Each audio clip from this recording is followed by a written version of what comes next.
jóvenes, muy buenos días.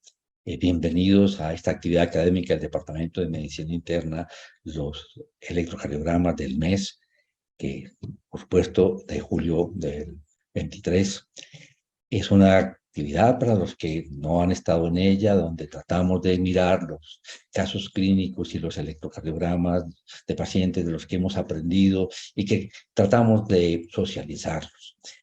Para esta sesión hay algo muy especial. Es la última sesión que nuestros dos fellows de segundo año van a tener con nosotros y a quien debo yo agradecer todos los apoyos que me han dado durante estos 2 años en que ellos han avanzado en su proceso de residencia. Y hoy justamente vamos a tenerlos también participando de una manera muy activa. Son ellos el doctor Miguel Giraldo y el doctor Emilio Herrera, quienes han aportado inmensamente a esta reunión y es el momento de agradecerles y desearles lo mejor en su nueva etapa de cardiólogos. Hoy vamos a tener la oportunidad de reflexionar un poco sobre los avances y la manera como tenemos que ir preparándonos para recibir la información que nos llega de la inteligencia artificial en la electrocardiografía. En muchas de las reuniones les he mostrado artículos y reflexiones de lo que va surgiendo, pero ayer en un club de revistas, doctor Emilio, el doctor Miguel nos hizo una reflexión muy importante sobre este artículo y ahorita vamos a hacer de pronto aprovechar un pequeño resumen que nos cuenta de sus perspectivas. E igualmente un artículo donde se muestra la posibilidad de hacer un diagnóstico temprano en falla renal crónica utilizando simplemente los detalles que están ocultos en el electrocardiograma y que ahora lo está empezando a ver la inteligencia artificial. Vamos a tener la oportunidad de discutir una paciente con taquiarritmias en embarazo y es una reflexión muy importante en el cual hemos tenido la posibilidad de mostrar cómo el grupo de cardioobstetricia ha empezado a dar pautas, publicaciones en este tema y empieza uno a mirar que se está haciendo lo mismo a nivel internacional. Y hoy vamos a ver un caso donde volvemos a insistir en la trascendencia de mirar la onda P juiciosamente en los electrocardiogramas. Entonces, bienvenidos y empecemos. Este artículo que el doctor Miguel Giraldo comentó ayer en su club de revista, de verdad que no sé si Miguel está con nosotros. Miguel, si pudieras hacernos un comentario, un pequeño resumen de este artículo que ayer tuviste la oportunidad de discutir. No sé si hoy pudo estar con nosotros Miguel. Miguel, ¿me pones la mano para poderte dar el...? No, no está con nosotros todavía. Es posible que ahorita más adelante esté con nosotros. Entonces, quería contarles cómo este artículo nos permite mirar cómo colocando inteligencia artificial se puede encontrar una serie de detalles que permiten hacer un acercamiento mucho más preciso a los pacientes que tienen una obstrucción de las coronarias y no se manifiestan con elevación del segmento ST, sino con otros hallazgos muy finos y que si tenemos la posibilidad de hacer el diagnóstico de una obstrucción de las coronarias oportunamente, no solamente salvamos vidas, sino también el daño del miocardio que va ocurriendo si no se atiende a tiempo un paciente con una obstrucción de coronaria. Entonces, este artículo muestra una cantidad de detalles, ya no en caja negra, de que tendremos que aprovechar y aprender a reconocerlos en nuestros electrocardiogramas de pacientes que llegan con dolor de pecho y que pueden ser indicadores de obstrucción de las coronarias sin tener la clásica elevación del segmento ST y nos permita tomar decisiones muy a tiempo. Se hizo una discusión muy linda alrededor de esto y una de las cosas que más me impresionó y que fue un aporte del doctor Luis Pino, que es uno de los líderes en inteligencia artificial en el país, le pedimos el favor de que nos apoyara en esta actividad y una de las cosas que mandó para el doctor Miguel fue un chat PDF con GPT 4.0, y a mí me sorprendió todo lo que las preguntas formuladas por él, la manera como fueron siendo respondidas, y que en cualquier momento esto puede ser de gran ayuda y orientación para quien esté discutiendo un artículo o lo vaya a preparar. Creo que es una de las cosas que tenemos que aprender a utilizar apropiadamente, sabiendo sus limitaciones, pero también las grandes ventajas que tienen todas estas herramientas. Y finalmente, otro artículo que me descrestó tremendamente, como todavía en caja negra, de cómo la inteligencia artificial en esta fase de deep learning es capaz de hacer un screening para enfermedad renal crónica, sobre todo en personas jóvenes, y tratar de mostrar cómo ciertos hallazgos de un electrocardiograma pueden predecir el desarrollo de enfermedad crónica. Es decir, todo esto lo que nos va a dar una pauta de que tenemos que estar muy atentos de aprender lo que la inteligencia artificial nos está aportando, y la manera como se llegó a tener la validación con cifras sorprendentes de 160.000 pacientes y 160.000 electrocardiogramas y demás, para llegar a esta explicación de si el paciente desarrollaba en el futuro una enfermedad renal crónica o no. Bueno, entonces vamos a empezar los electrocardiogramas. El doctor Emilio muy gentilmente me compartió este caso que tuvo la oportunidad de seguir muy estrechamente en una de sus rotaciones en el Hospital Universitario San Vicente Fundación. Lo vio con todo el grupo de cardiobstetricia. Emilio, ¿tú quieres contarnos sobre este paciente y para que aprovechemos y hagamos una discusión alrededor de él?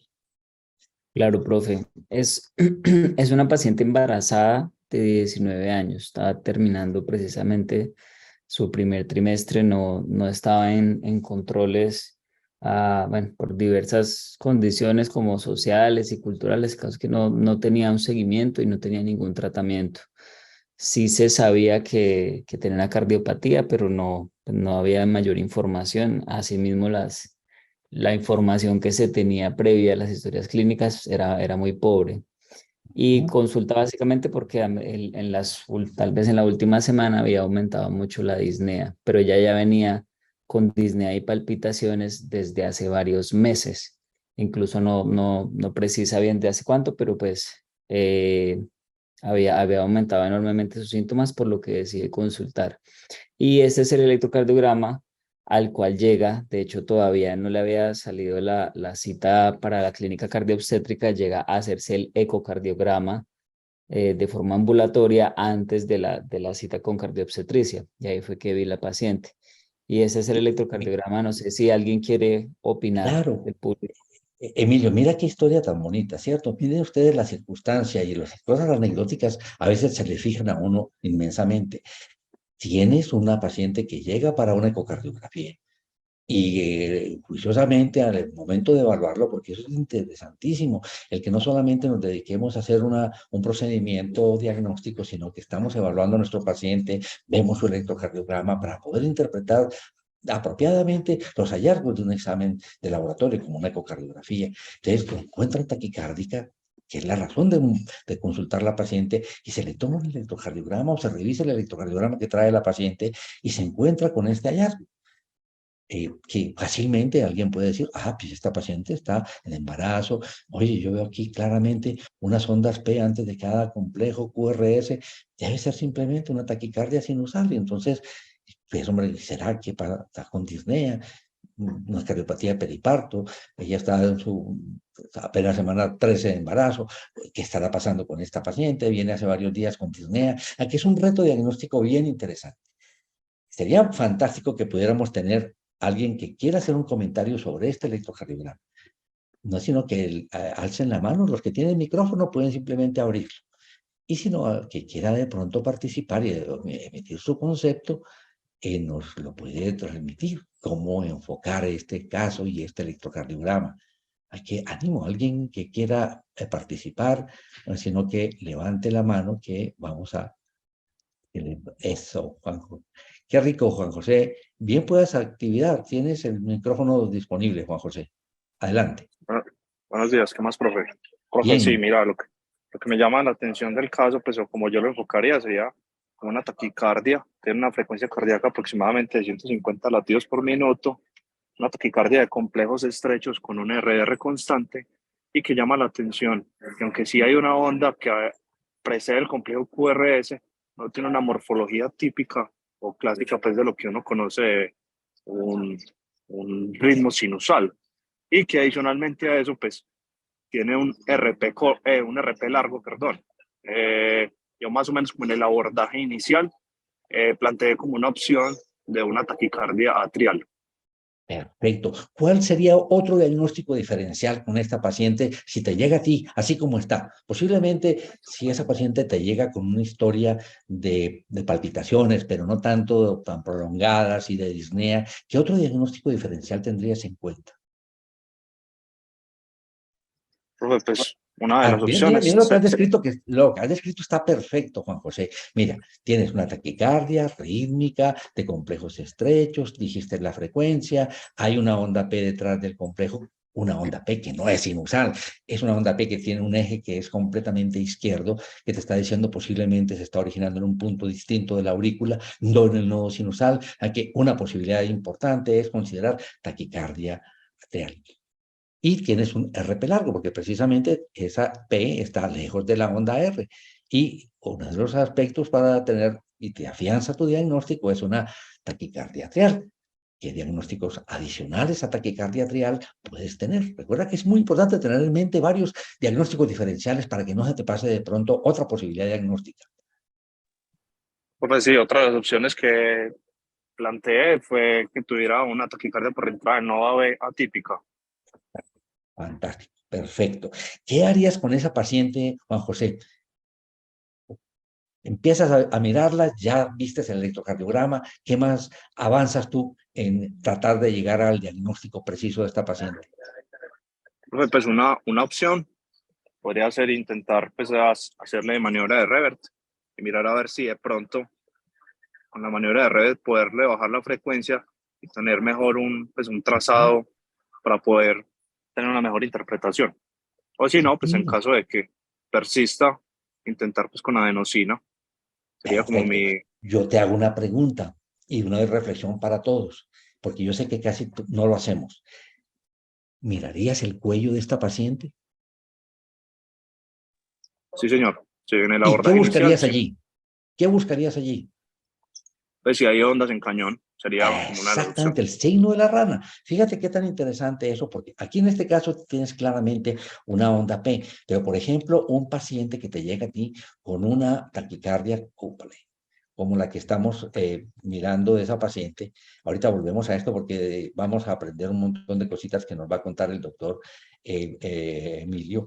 Si tú miras un caso clínico como este, por ejemplo, donde tienes una taquicardia rítmica de complejos estrechos, donde no ves claramente onda P, dices, uy, esto posiblemente sea una taquicardia por la entrada nodal, y miras el cuello y ves ondas en cañón rítmicas acompasadas con el pulso, dices, esto debe ser una reentrada nodal.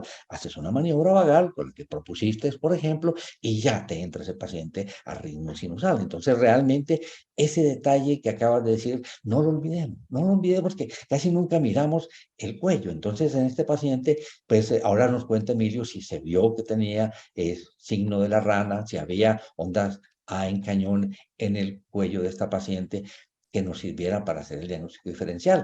Y si se le hizo maniobra vagal o no se le hizo maniobra vagal para avanzar en el estudio. Juan José, muchísimas gracias por tu participación. Emilio, ¿qué te parece las observaciones del doctor Juan José Pino, que ya muy bien termina su primer año de direccionados, profe. residencia y pasa a segundo año? Lo veremos en cardiología próximamente. Claro que sí, no, muy bien direccionados los comentarios. En efecto, pues lo que se consideró fue pues primero hospitalizarla, entendiendo hay algo que ya tenemos que entender además del, digamos, del enfoque diagnóstico. En efecto, nuestra primera opción fue una taquicardia atrial, fundamentado en todo lo que Juan José, taquicardia de complejos estrechos, más o menos la velocidad a la que iba, el RP, el RP largo y la morfología de la onda P, que en efecto pues nos sugería que probablemente era algo más del labio izquierdo, que como les vamos a mostrar más adelantico, en las derivadas inferiores ese vector de la onda pues sea completamente negativo, también en las precordiales más laterales. Entonces, eso pues está muy a favor en efecto de que la primera posibilidad sea un ataque atrial focal. Lo otro es que como llevaba tanto tiempo de síntomas y de síntomas como sostenidos, la primera opción era que tuviera ya una taquicardia atrial incesante, que sabemos se define como una taquicardia atrial que dure más de 24 horas y que pues con la particularidad de que podía seguramente inducir disfunción ventricular, sobre todo en una paciente que a pesar de la poca información ya se sabía que tenía cardiopatía, ya tenía una historia clínica antigua donde decía que ya tenía disfunción ventricular. Perfecto. Entonces, Emilio, me llamó muchísimo la atención que en estos días compartió con nosotros este artículo que acaba de salir, todavía está en facsimil de prueba, donde están definiendo el consenso de manejo de arritmias durante el embarazo. Yo quisiera, ya que está con nosotros el doctor Jairo y con el doctor Edison, que son los líderes del grupo de cardiobstetricia, que nos comenten, porque ellos han presentado varias publicaciones y han avanzado mucho sobre el alertarnos sobre lo distinto que es estas arritmias durante el embarazo. Y miren lo interesante, ya contamos aquí con el consenso, y si uno hace un buen diagnóstico, aquí va y busca, aquí o en la guía, qué hacer con esos pacientes. Pero lo más importante es lo que venimos haciendo, Juan José y Emilio, el acercamiento diagnóstico para vamos a ver cómo procede. No sé si tiene Edison algún comentario o Jairo, que yo creo que vale la pena resaltar el trabajo que se viene haciendo en el grupo de cardiobstetricia.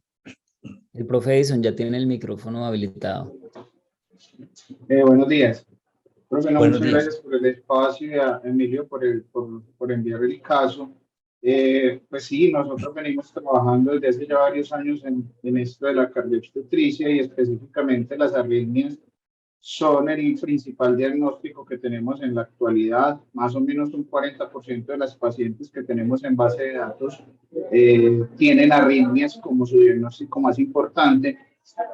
Estamos en el momento con la publicación pendiente ya en proceso de aprobación en la revista portuguesa de cardiología, justamente con la valoración de las 92 pacientes con arritmia, inicialmente la base de datos, y como allá es muy importante y tal vez el llamado de atención más importante que les hago es que aunque la mayoría de los pacientes tienen un corazón estructuralmente normal, con frecuencia tienen desenlaces y tienen necesidad de consultas urgentes, necesidad de tratamientos urgentes, o en los casos más graves como son estos eventos de disfunción ventricular. Tuvimos una tasa de eventos del 18%, que no es nada despreciable y que por eso se llama la atención de la valoración oportuna, como usted está haciendo énfasis, profe, y la remisión pues, a los grupos para poder hacer la valoración de estas pacientes, además de que los eventos fetales en estas señoras son superiores al 20%.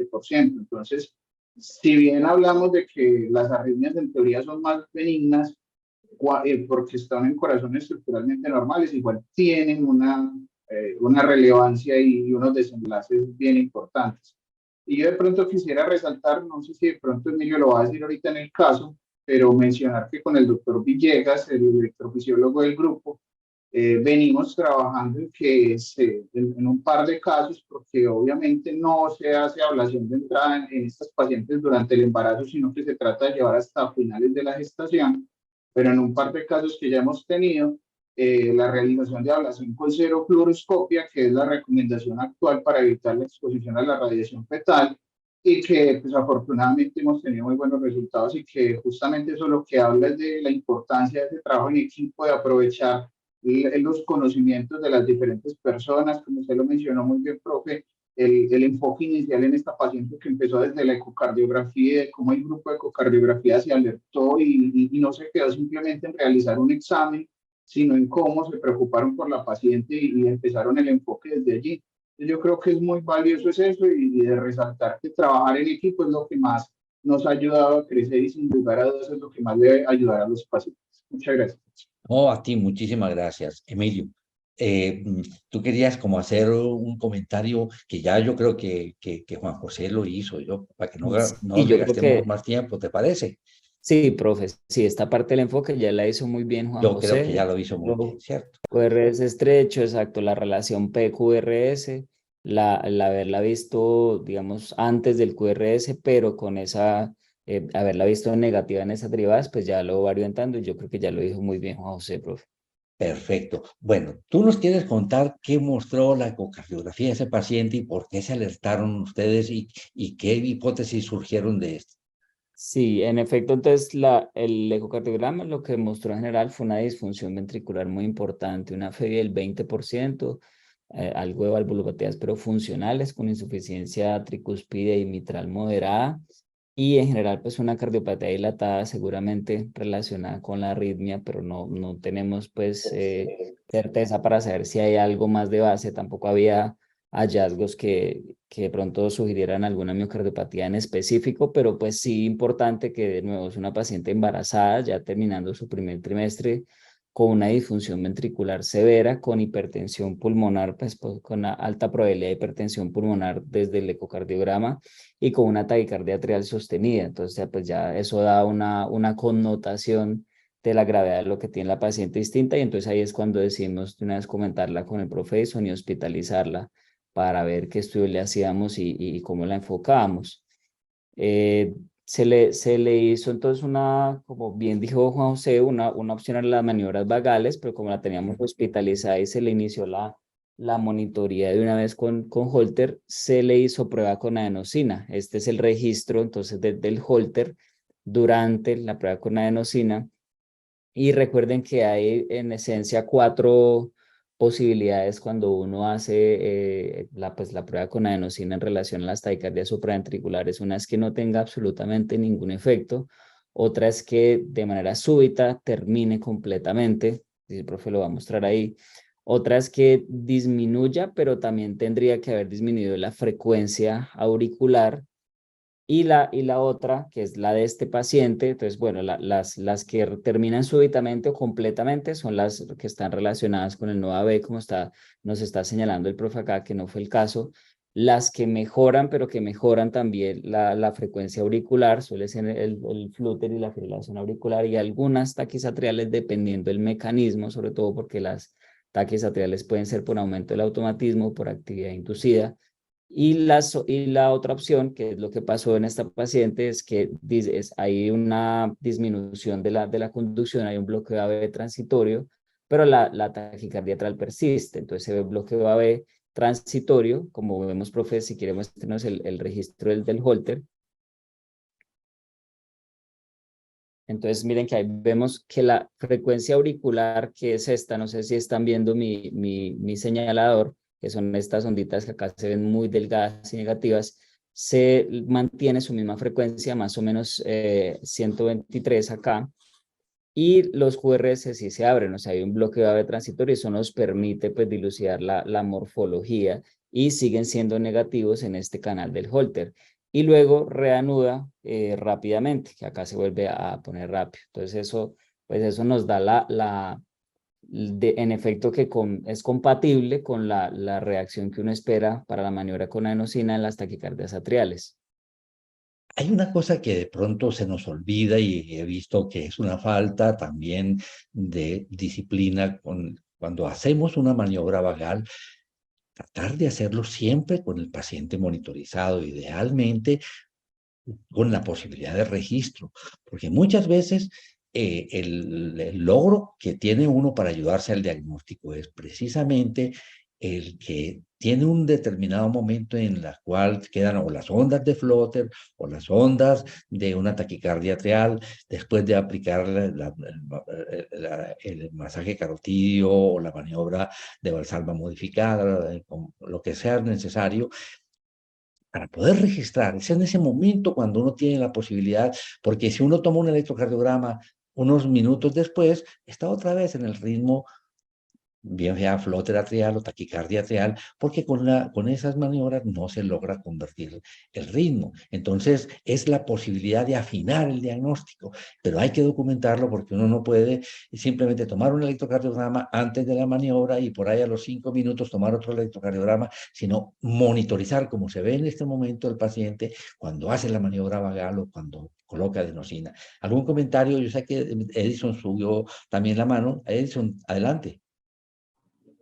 Bueno, es que yo quería justamente resaltar dos cosas. Uno, eso que usted acaba de decir, y es que siempre, por favor, dejar registro de lo que se hace, porque finalmente, si no, no tenemos el diagnóstico. Y dos, en relación al Holter, que en esta paciente el Holter se pidió fue porque se quería ver justamente el comportamiento incesante y como poder definir ello, pero que normalmente en un paciente que ya se le hizo el diagnóstico electrocardiográfico, sobre todo en las taquicardias por reentrada que tienen un comportamiento paroxístico, ese es el electrocardiograma y lo que usted acaba de decir del momento de la maniobra vagal y el electro posterior para evaluar si hay o no preexcitación, lo que se debe dejar en el registro, pero ya ahí el Holter no tendría ningún sentido, porque pues el comportamiento paroxístico de las arritmias y ya tener un diagnóstico electrocardiográfico sería suficiente.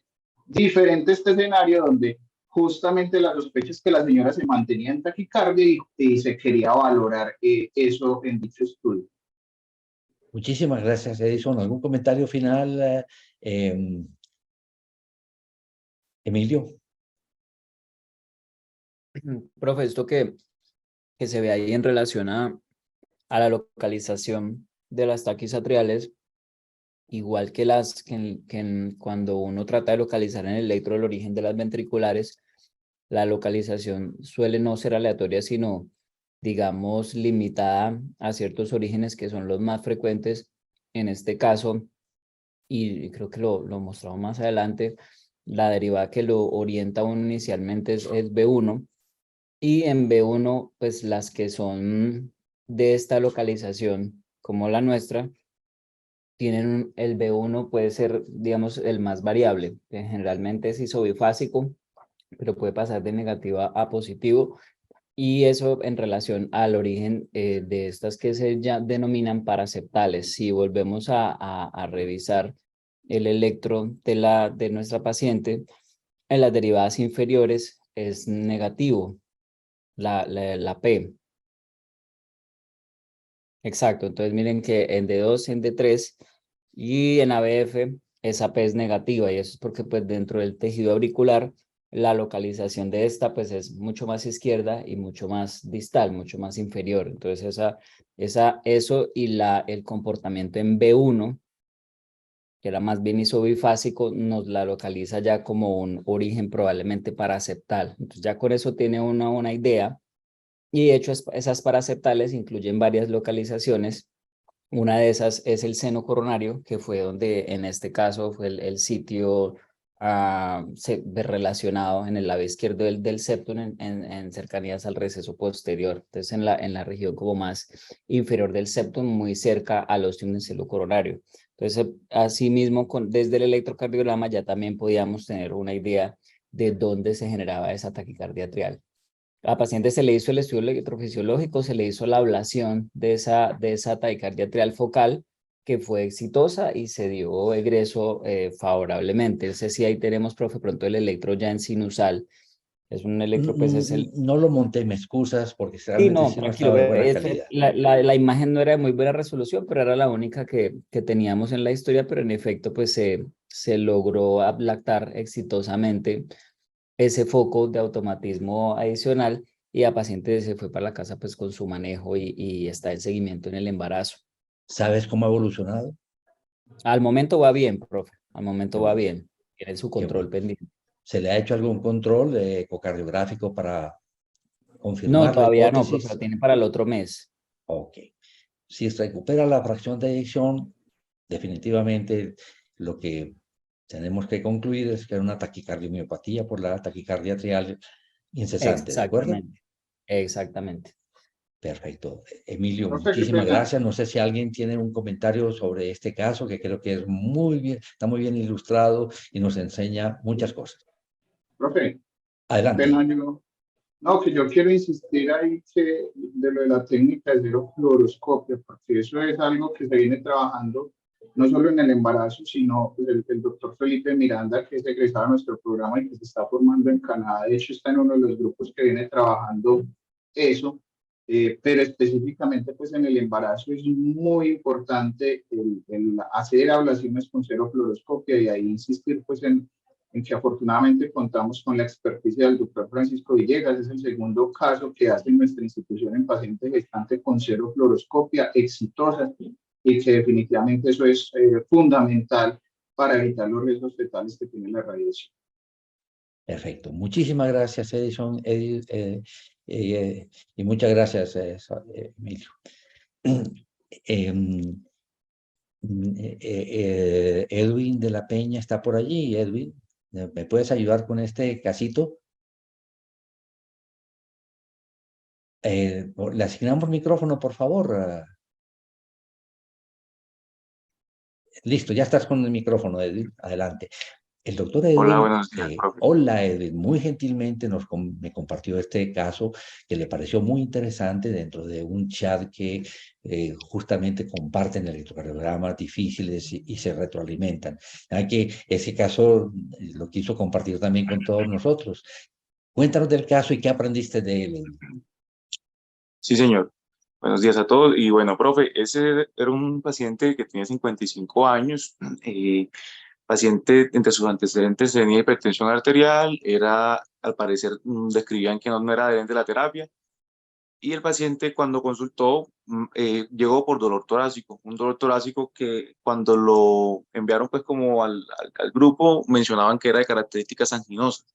Y era característico que el paciente cuando llegó lo encontraban pues como taquicárdico y también algunos signos de congestión, digamos, en miembros inferiores. El paciente le hace un electro inicial en el servicio de urgencias donde sospechan una taquicardia supraventricular. Entonces, como la vemos aquí, el profe la está poniendo en pantalla, ante esta evidencia en el electrocardiograma le hacen maniobras vagales, pero el paciente, digamos, no hace reversión, digamos, de la taquicardia, por lo cual administran adenosina en 3 dosis. Entonces, en 6 12. Y el paciente tampoco hace una reversión adecuada de la taquicardia. Entonces, pues lo envían también al grupo preguntando que cuál es el paso a seguir porque el paciente no tenía reversión adecuada de la taquicardia. Entonces, no sé si describo, profe, el electro inicial. Adelante, entonces aquí claro. observamos. Eso, Sí, ¿qué viste de este electrocardiograma en el momento en que te lo pasaron y luego retrospectivamente? sí, señor. Entonces, en el electro observamos entonces, profe, que este paciente tiene pues una taquicardia de complejos estrechos, ¿cierto? Una taquicardia de complejos estrechos que inicialmente es rítmica.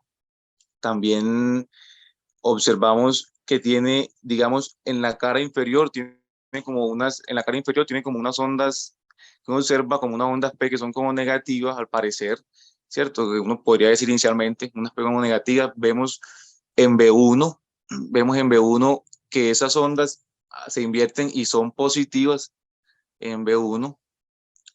Y a este paciente, inicialmente, cuando llegó también, bueno, vemos ahí en B1 que son positivas y si hacemos un conteo como de la frecuencia cardíaca, tanto, digamos, ya sea auricular como ventricular, digamos que ya lo habíamos medido, entonces la frecuencia auricular está aproximadamente en unos 370, 375, la frecuencia ventricular está a 187, que es como justo la mitad, digamos, de la frecuencia auricular.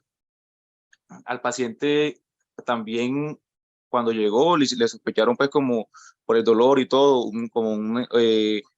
un infarto de cara inferior mencionaban también en el grupo y le hicieron algunas coronarias, pues unas derivadas derechas pues también, entonces que las obtenemos aquí también donde el profe las está mostrando.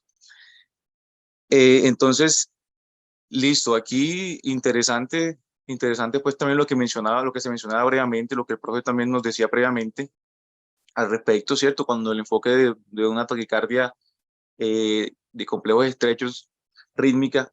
Lo importante es saber si vemos la onda P o no. Si tenemos entonces la onda P, importante mirar a qué frecuencia van y cómo se comporta respecto al ventrículo. Entonces, en este caso, pues casi que la frecuencia auricular era el doble de la frecuencia ventricular, casi que exactamente. Llama la atención que es un poco más de lo que uno espera, que más de 340, hasta 340, pues como lo habíamos mencionado en una discusión previa con el profe Carlos José.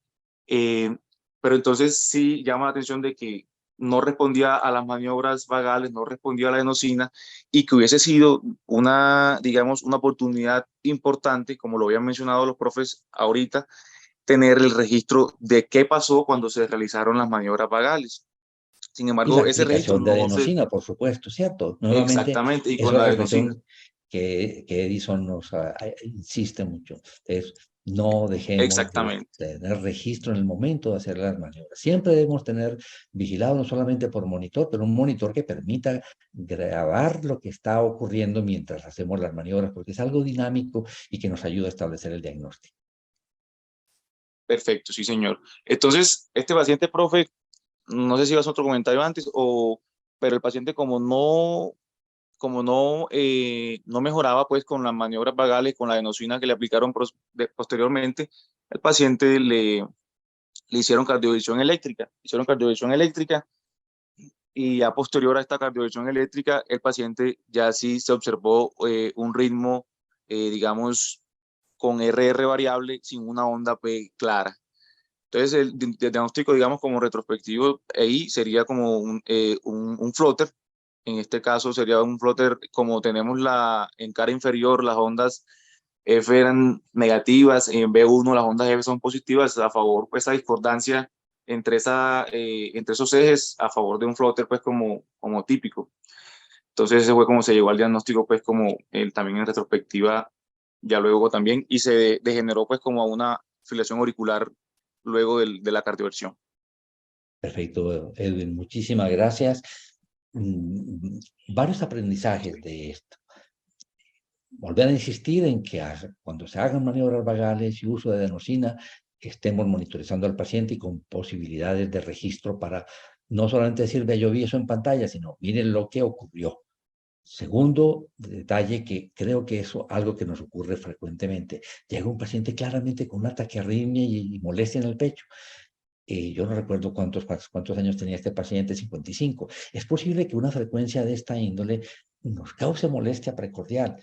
Entonces, ponerse uno a pensar de que hay detrás de esto un síndrome coronario agudo es poco probable y debe de esforzarse en mirar la solución de la arritmia y poder luego evaluar el electrocardiograma cuando se sale de la arritmia. Es fundamental esto, porque muchas veces, sobre todo las taquiarritmias por retrada nodal, causan modificaciones del segmento ST, depresiones del segmento ST en B3, en B4, B5, B6, elevación del segmento ST en ABR, y fácilmente alguien dice por la opresión que trae el paciente, este paciente lo que tiene es un síndrome coronario agudo, y se olvida de que lo que tiene realmente una taquiarritmia que debe resolver primero, y luego, si lo justifica, evaluar si detrás de eso sí hay un trastorno de tipo isquémico, que es poco probable, porque este tipo de arritmias no se relaciona con un síndrome coronario agudo.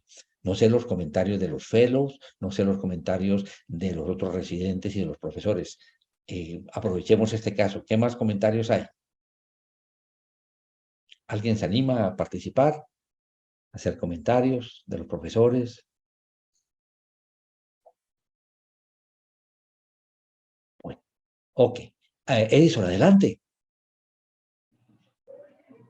No, profe, yo creo que el caso es muy ilustrativo y sobre todo en las derivadas que usted ahorita magnificaba, de cómo en el B1 uno ve esos dos piquitos que le ayudan a uno definitivamente a sospechar el plotter. Y la morfología también, de pronto con las imágenes que ustedes mostraron ahorita dentro de ese enfoque inicial, de cómo cuando uno tiene como esa onda T como en la mitad de los complejos QRS, siempre sospechar en un plotter. Perfecto. Muchas gracias. Bueno, Edwin, muchísimas gracias por tu aporte y por tus comentarios de hoy. Tenemos este caso que creo que es un caso muy, muy lindo, que posiblemente con el doctor Alejandro Narváez y el doctor Miranda piensan publicar, la verdad que muy generosos de compartirlos con nosotros. Alejandro, ¿quieres comentar el caso y el aprendizaje que vale la pena que tengamos de él? Hola, profe, buenos días. Buenos días, Alejandro. Bueno, sí, este es un paciente que tuvimos la semana pasada. Es un señor que está hospitalizado precisamente por una neumonía asociada pues, a una disfagia de base por una demencia. Sin embargo, pues el señor venía con deterioro principalmente de la parte ventilatoria. Entonces, pues todos estamos muy centrados en eso.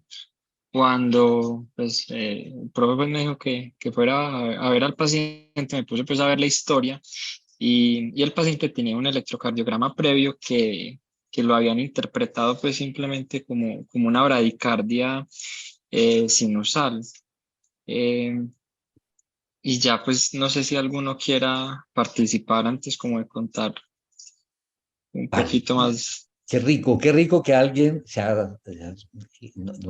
nos comente si se observa algo distinto a una bradicardia sinusal en un paciente que tiene un cuadro demencial, porque es una reflexión muy linda que sirve a continuación. ¿Quién se anima de pronto a hacer algún comentario sobre este electrocardiograma? Uno de los residentes de medicina interna, lo hizo muy bien ahorita Juan José. Edison, tienes todavía la mano levantada. ¿Tú quieres participar, Edison? ¿Algún comentario? No, profe, no la había bajado. Ah, perfecto. Bueno, ¿alguien quiere hacer un comentario de los internos? Edison, otra vez subiste. Ah, bueno, ya, perfecto. ¿Quién se anima? Juan José, dale, qué rico que estás hoy activo. Tienes el micrófono a tu disposición. ¿Cómo lo enfrentaste? Profe, yo tuve la oportunidad de conocer el electro el viernes pasado que me lo mostró Alejandro, acá en el hospital. Y al inicio pues nos llamaba o me llamaba la atención algo y es que en el registro largo de D2, ¿sí? Vemos una extrasístole supraventricular y posteriormente a la extrasístole o al latido supraventricular se observa, o lo que me llamaba bien la atención al inicio, antes de discutirlo con Alejandro, es que la onda P tiene un ligero prolongamiento como si tuviera una aberrancia auricular en cuanto a la duración de la onda P. O fenómeno de Chunk, pues claramente descrito. Pero ya después, observándolo bien, nos llamaba la atención que aunque en D2 aparentemente la duración de la onda P era de 120 milisegundos, se llamaba la atención que en D3 y en ABF, al final de la onda P, tiene una zona isobifásica, bifásica que culmina con una onda negativa, motivo por el cual pensamos que de pronto el paciente tuviera un bloqueo interatrial y que basado pues en el artículo que incluso pues varias veces hemos discutido con Alejandro, el artículo del doctor Valles, en el cual plantea que ese patrón en el cual, aunque tenga una duración de la onda P 120 milisegundos, con una onda bifásica en D3 y en ABF, y adicionalmente a eso ahí en B1, como lo está ejemplificando el profe, nos puede llevar a pensar a que estemos bajo el contexto de un bloqueo interatrial atípico. Muy lindo, ¿ah? Muy lindo. Muchas gracias, Juan José. Hombre, hoy tus aportes fueron fabulosos. Eh, Alejandro, hacer los comentarios de tu análisis de esto y por qué la trascendencia de esa mirada, de una mirada un poco más precisa sobre la onda P y que te llamó la atención cuando este paciente ya lo encontraste en fibrilación auricular y un paciente con un cuadro demencial, porque creo que cada vez nos están llamando mucho más la atención a que miremos esto en la búsqueda de pacientes con trastornos de tipo, no solamente cerebrovascular, sino la parte de cognitiva es clave. Entonces, el poder predecir qué pacientes pueden desarrollar fibrilación atrial con anticipación, a lo mejor puede ser una manera distinta de hacer un enfoque preventivo de esos pacientes, cosas que nos permite ahora la inteligencia artificial, pero este es un detalle que ya antes de la inteligencia artificial, Anthony Valles de Luna había observado. Alejandro, adelante, hermano. Profe, sí, no, con lo que Juan José, sin duda alguna, pues que hizo muy buen enfoque. Ahí las enseñanzas es que uno siempre mirar la onda P, recordemos que desde el enfoque sistemático hay que mirar la P como desde segundos, pues en el segundo paso, y siempre tener en cuenta este diagnóstico. Digamos que lo bonito del caso es que es una presentación atípica, el bloqueo interatrial, como lo dijo muy bien Juan José, no cumple criterios de duración y tampoco está bifásico en las tres derivaciones de cara inferior, por lo que constituye pues esta manifestación atípica, como lo muestra pues ahí la tabla. ¿Qué es lo interesante pues o por qué hablar fundamentalmente de los bloqueos interatriales, que es cuando se bloquea pues, ese haz de Bachmann, que es el que va hacia la aurícula izquierda? Y es que no solo es un predictor de fibrilación auricular, pues recordemos que hay muchos otros predictores descritos de fibrilación auricular, como lo son las extrasístoles auriculares frecuentes, el bloqueo de primer grado, e incluso pues unas que pueden ser un poquito menos conocidas, que también están descritas por el doctor Valles, como la fuerza terminal de la onda P o el eje de la onda P o cómo está el voltaje de la P o incluso el área de la onda P. Sin embargo, pues estos son solo predictores de fibrilación auricular. El mensaje es que todo paciente que tenga demencia, todo paciente que esté con un deterioro cognitivo, o todo paciente que tenga un ACV de causa no clara, los que llamamos pues un ACV criptogénico, y principalmente cuando tiene hallazgos clínicos de que sea una fuente cardioembólica, nos detengamos a mirar la onda P para mirar si tiene el bloqueo interatrial, recordar las presentaciones atípicas, eh, y ya como lo muestra en esa gráfica, pues estamos todavía construyendo la evidencia. Había unos grupos que se estaban animando a anticoagular estos pacientes con ACV criptogénico y bloqueo interatrial. Sin embargo, hace como 15 o 20 días salió un estudio que se llama el estudio Arcadia, y que lastimosamente pues con apixaban no se pudo demostrar un beneficio en este subgrupo de pacientes que se podrían considerar que tienen una vez más una asociación con FA subclínica. Sin embargo, pues sé que el doctor Baranchut, que es uno de los líderes en el tema, el doctor Miranda, pues están trabajando mucho en eso, y nuestro trabajo es estar pendientes y reconocerlo para seguir aprendiendo de esta densidad. Alejandro, muchísimas gracias por tus reflexiones y crearnos esa alerta de mirar muy juiciosamente siempre. La onda P nos da una información valiosa de anormalidad auricular izquierda como manifestación de falla cardíaca con fracción de eyección preservada, es una manifestación de disfunción diastólica, tiene este detalle tan importante como predictor de génesis de fibrilación auricular, que ya saben ustedes la trascendencia que tiene en aumento de mortalidad, de stroke, de alteraciones cognitivas y definitivamente demencia, problemas que cada vez nos están pues, modificando la calidad de vida de las personas que ya tenemos una mayor edad y que esperamos seguir viviendo unos años más de buena calidad. No sé si haya comentarios por parte de los profesores, de parte de los residentes, de parte de los fellows, si hay otro comentario.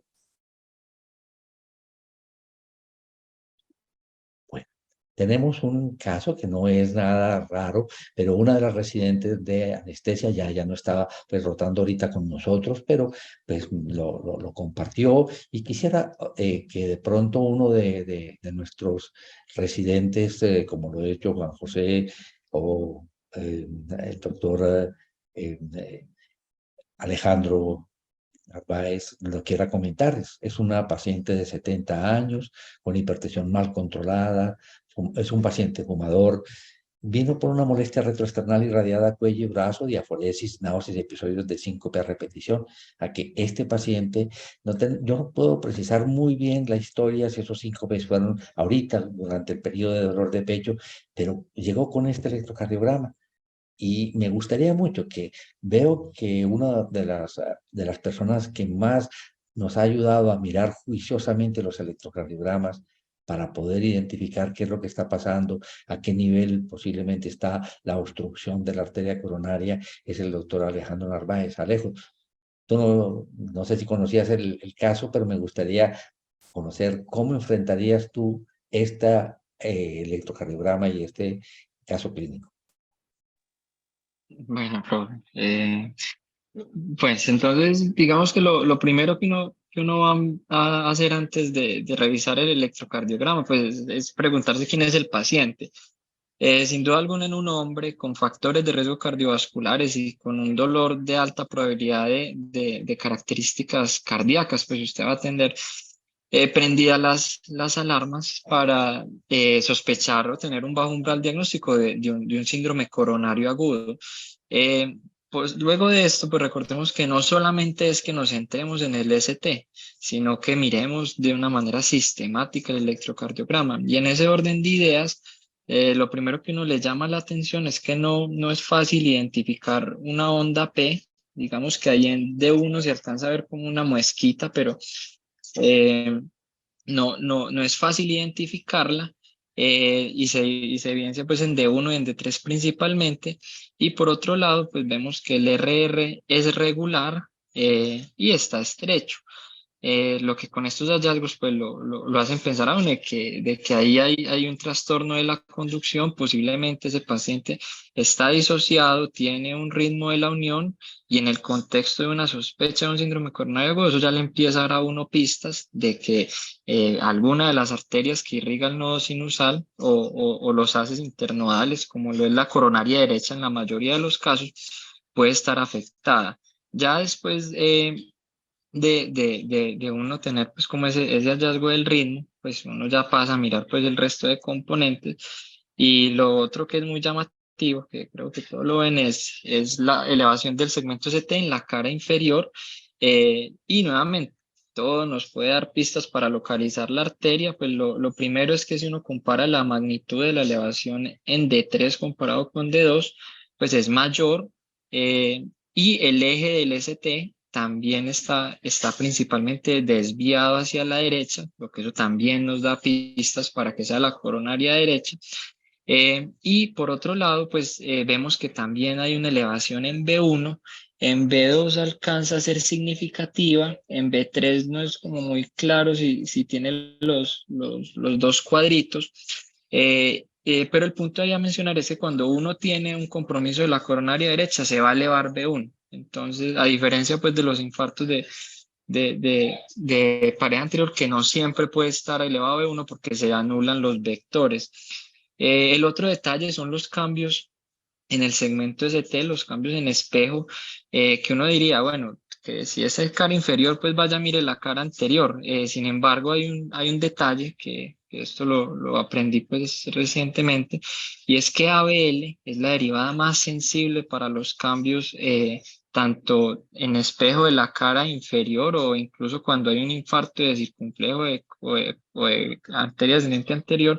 Vemos que es la derivada que está más comprometida, o el DST está con mayor magnitud de infradesnivel, por lo que con estos hallazgos del trastorno de la conducción intraventricular, la elevación en B1, la elevación del ST en D3 mayor que en D2 y ese eje del ST derecho, sumado a esos cambios del ST en la derivación ABL y D1, es muy sugestivo de que este paciente tiene un infarto de la coronaria derecha. Ya uno venir a precisar si es un infarto proximal o no, pues ya necesita pues otras pisticas, mirar si tiene compromiso de derivaciones derechas, eh, que si las tiene pues es más sugestivo de que se lleve una coronaria derecha y proximal, y este paciente definitivamente necesita reperfusión inmediata. Perfecto. Aquí tienen las coronarias derechas. ¿Alguna observación sobre ellas, Alejo?